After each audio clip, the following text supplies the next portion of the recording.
Greetings, ladies and gents, and welcome to this latest episode of Tales from Outer Space, taken from the subreddit HFY. The links to all the stories will be down below, and as always, I hope that you enjoy. And if you do, please consider subscribing. Story number 1. Lablonamedadon, written by NoGoodIDNames. I don't understand, the creature said. What are you asking exactly? Obadon paused and scratched his comb before answering. Anybody else, he reflected with a touch of bitterness, would have given up by now. 3 weeks of frantic scrambling battles between programmers, linguists, and supercomputers to make working translator. Another full week of giving a crash course in Alliance history, politics, and culture to this new race's ambassador, and he still found himself having to explain the most basic concepts. It wore him ragged. True, anyone else would have quit in disgust, but Obadon had been cursed with the most terrible affliction, a burning curiosity, which had driven him into the ambassadorship position at the edge of known space, which meant that he was the closest representative on hand when the signal had been detected from the outermost planet under the Alliance's control, which meant that he was now slogging along with this ape that needed to be spoken to like a child. I'm asking if your race has achieved Lablonamedadon, the Great Planetary Dispersal, he said. Do you know this term? What? No, I don't know what that means. What was it? The human seemed far more interested in the view out of the portside window than the conversation as they began to finish docking with the sheltered cove. It gazed wild-eyed at the stately drifting and tremendous vessels around the center hub. The creature had likely never seen a starport before. Obadon rattled air through its beak in exasperation. Greater planetary dispersal, he said, is a concept developed by the storied philosopher Lablonamedadon in the 3rd century of the Alliance's 12th iteration, inspired upon observing the disruption of Upsilon 4's bureaucracy following famine induced by solar flares. Believe too, you're not even listening to me anymore, are you? No, keep going on, I'm listening, said the human, eyes still glued to the window. Can you boil it down for me? Obadon had to flick quickly through the translator device to determine the analogy. Boil it down, a cooking term. How quaint. Very well, he said. The principle states that there is a minimum number of planets spread out across the many light years required for space-faring species to survive any single natural disaster, while still being close enough for feasible travel.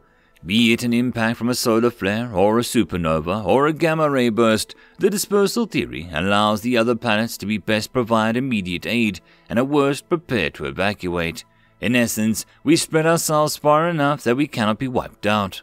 He scattered his comb again. Gadolin proposed that 6 planets over a wide enough area would be enough to ensure survival. Since his death, adjusting for advancements in hyperdrive technology and the discovery of further galactic anomalies, it has been raised to 8. 4 races of the Alliance have achieved Lablonamedadon at great expense, while the other 2 are approaching. With your race's admission to the Alliance, we will lend you our aid and resources that you may reach Lablonamedadon within 1,000 years.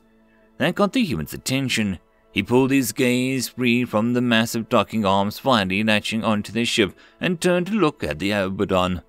Hold on, he said. You're telling me that each member of the Alliance has 8 populated planets? Obadon sighed, but only half in frustration. He found that he had actually quite enjoyed impressing upon the yokel of the Alliance's achievement.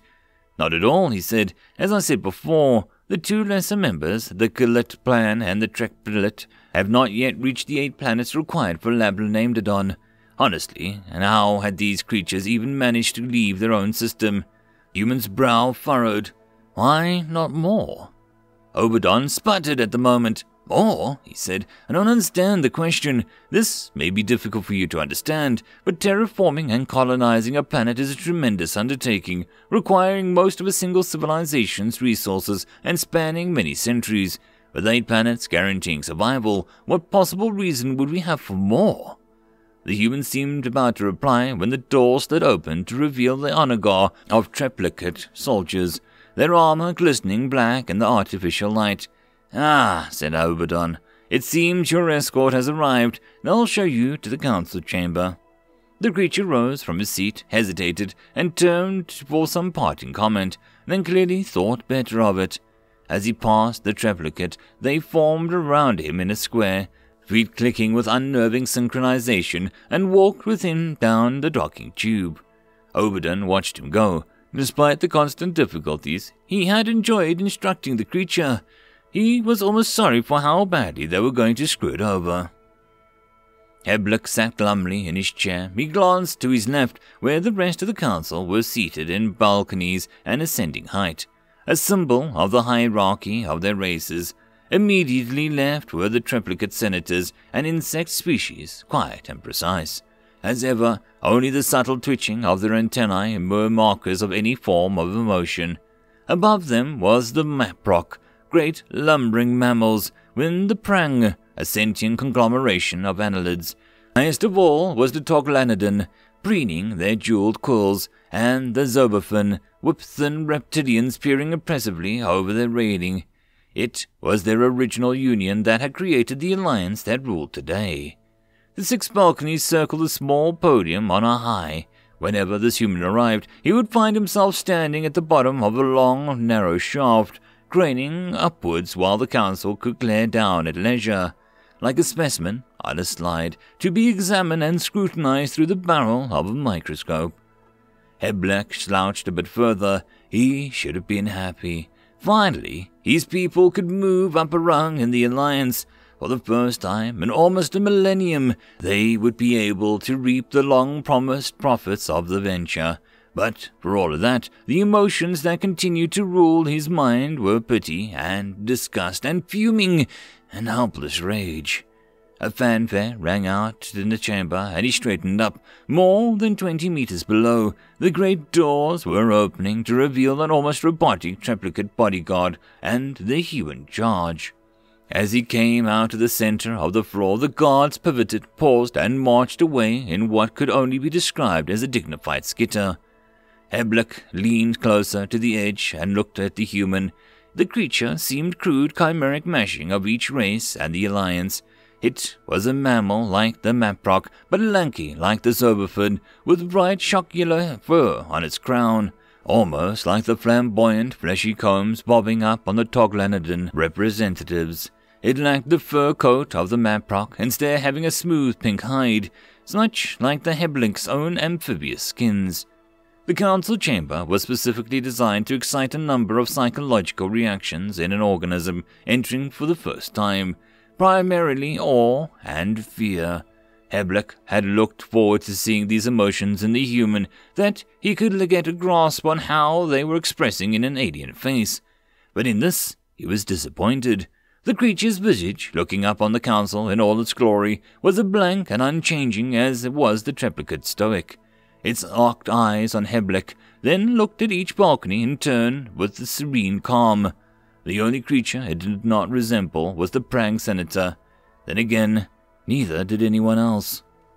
The High Councillor Zazen rose to his feet and bellowed a formal address down to the human. Though his voice may not have reached him, it was carried down and blasted out of speakers at ground level, that he may feel the full impact of the address. The Allied Council delegates the 6 races, convenes on this day to celebrate the first contact with the human race, and to extend our greetings and welcome you into our fold. He paused, arms splayed in power stance at the railing.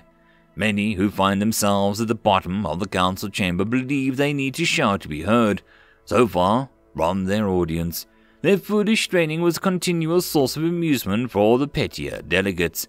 Heblik knew that more than a few senators were waiting eagerly to see if the freshly arrived creature would make the same mistake. In this, they were too disappointed. When the human spoke, it was in an even, deliberate pitch, trusting the hidden microphone to pick up his words. I, Ambassador Iosif Barbayan, hereby accept and reciprocate your greeting, he said. I hope that our meeting may work to foster happiness and prosperity between our races. an odd choice of phrasing, but seemingly polite. A High Counselor, satisfied, drew back and stand fully upright. "Prosperous for your race, undoubtedly," his voice boomed. "The combined resources of the technological advancement of the Alliance will be a great boon to humanity. In time, you will know the luxury and the security we enjoy." Now he leaned forward again. "Here it comes," thought the Heblik. The High Counselor's voice softened to a sibilant hiss. "But I wonder, will we prosper from your alliance with you?" The human's face remained dispassionate, but no doubt he wondered at the sudden breach in courtesy. "I think that you would find it rewarding," he said. "You have many marvelous technologies. We do as well. Our sciences are likely to explore branches unknown to yours, and there our sharing would benefit all members of the Alliance. Further, we have deep and storied cultures whose art and beliefs would bring spiritual enrichment to—" "No doubt, no doubt," the High Counselor cut in, "but our concern is more rewards of a, rewarding nature.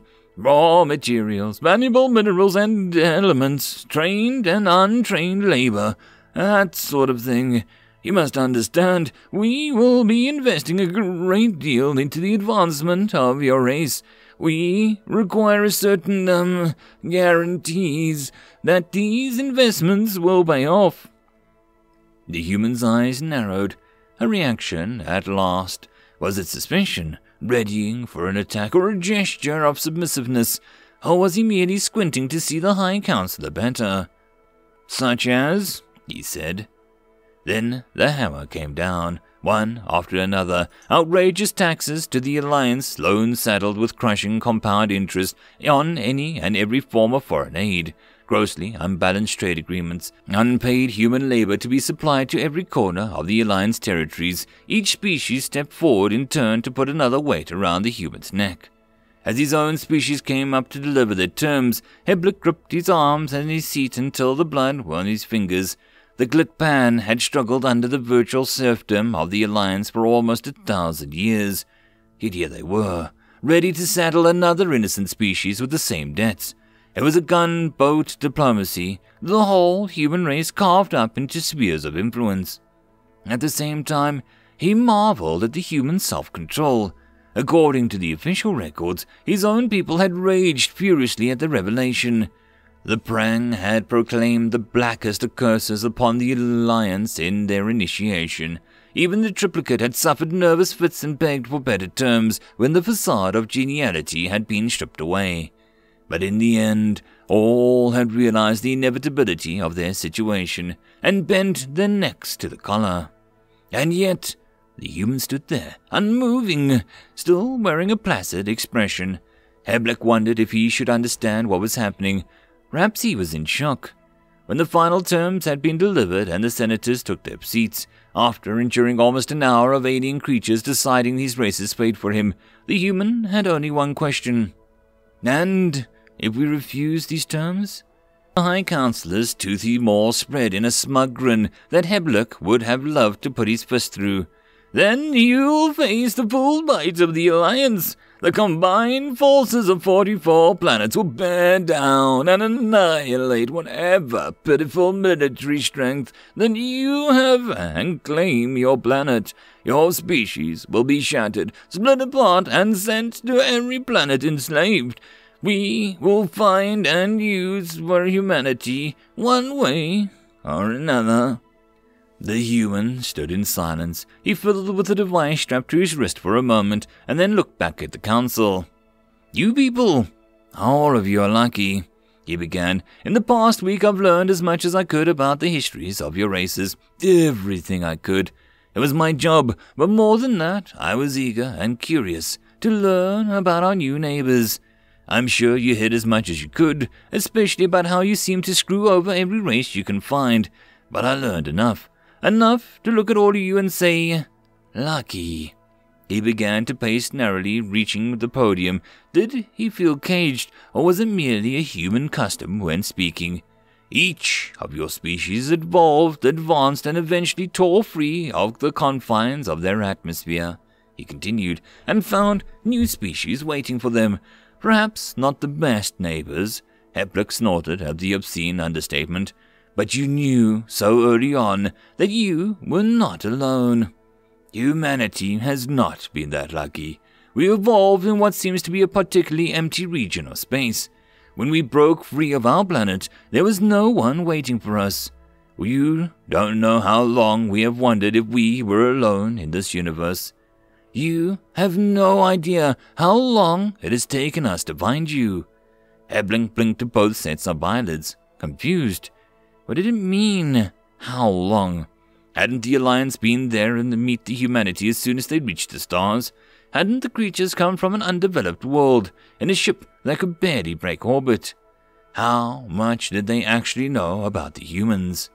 He heard the muttering of the council beside him and the quiet discussion from the balconies above, and realized that he was not the first to ask this question. It was not a comforting thought. And so, the ambassador went on, when we found the first unmistakable evidence of alien communication, I jumped at the chance to make first contact. I took the first ship I could lay my hands on, a clunker held together with spit and a prayer. So eager was I to finally know that we were no longer alone. You know, I had 2 hours of air left in that heap before you picked me up. He paused. There was no sound but the frantic whisper of fingers clicking across the data slates, as the counselors, not currently sifting through the scarce data it had on humanity, looked up clunker, spit and prayer, and heap. Heblik, on the other hand, could not free his eyes from the human. If it felt any pleasure at the consternation caused, it showed no sign. We've wondered so much about what you would be like. There have been uncountable stories told about how you would look, how you would speak, how you would think.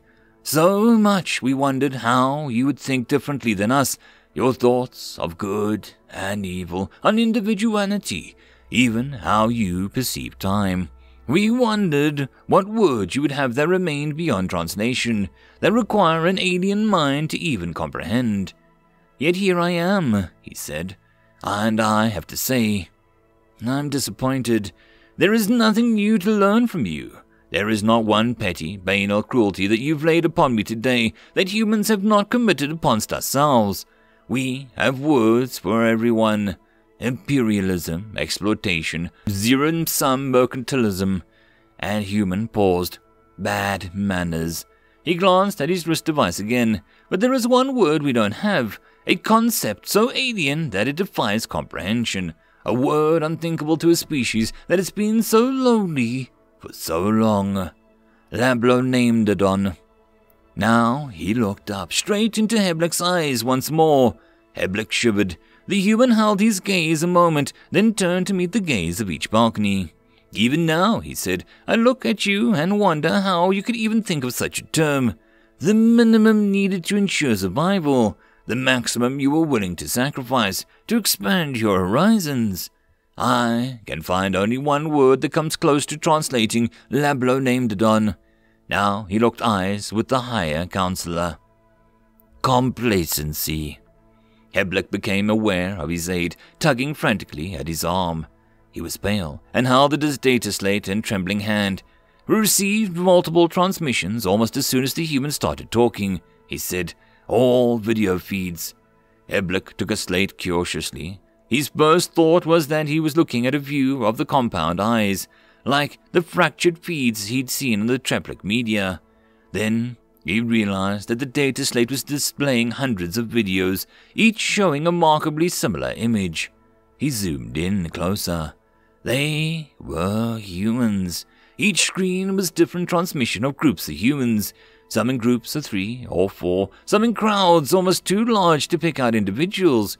Humans of a wide variety of color, height, and size, but all unmistakably human. Quite unlike the stoic representative, the humans were clearly caught in the throes of some powerful emotion. Their faces were contorted in bizarre fashion, and the limbs were splayed thrashing about. He zoomed in closer. Many had some form of liquid from their eyes. He skimmed through the videos and caught up noticed the human stopped speaking, that every other counselor had been given data slates, that the council chamber had gone silent. Image After image, more humans, more diverse than he could believe. Each video held different humans, different buildings, different skies, different stars. He went cold at the sudden, terrifying suspicion. He grabbed his aide. Where are all of these coming from? We mapped out the displays at all the points of origin, the aide said. He tapped the screen with the quaking fingers. Here it is. Hebleck looked at the spatial model. It took him a second to orient himself. They were here, and all of the blue points were Alliance worlds, and the red points, all the red points were... He jerked to his feet, stared down, wild-eyed at the human. He was not the first. Across the council, members were arguing furiously amongst themselves, shouting down at the human, or merely sitting in shock. But the noise that gathered and rose as it mixed itself into an incoherent, frothy mess was killed by an instant by the crisp sound of a clear throat. The councillor's turn, as Hebleck had, to look down at the human. He held their attention as tightly as if it was a rambunctious schoolchildren, waiting to find out how much trouble they were in. By now, I'm sure that you've all received the message, he said, face still expressionless as ever. All of humanity is in an undivided celebration, knowing that we're no longer alone. All of humanity. He spread his arms wide. The 38 planets, the 12 lunar colonies, 15 asteroid settlements, and 23 different fleets of the Terran Federation send their love. Hundreds of billions of humans are awaiting my return and the news that I bring. The only question I have left for all of you is, what kind of neighbors do you want us to be? End of story. And that, my friends, concludes this video. I hope that you enjoyed. If you did, please consider supporting the author from the link down below. Otherwise, if you wish to support this channel, there are numerous ways to do so, like liking, subscribing, and possibly even becoming a patron. Otherwise, the easiest way would be to share. And until the next video, I hope that you all have a good one, and I'll see you then. Cheers.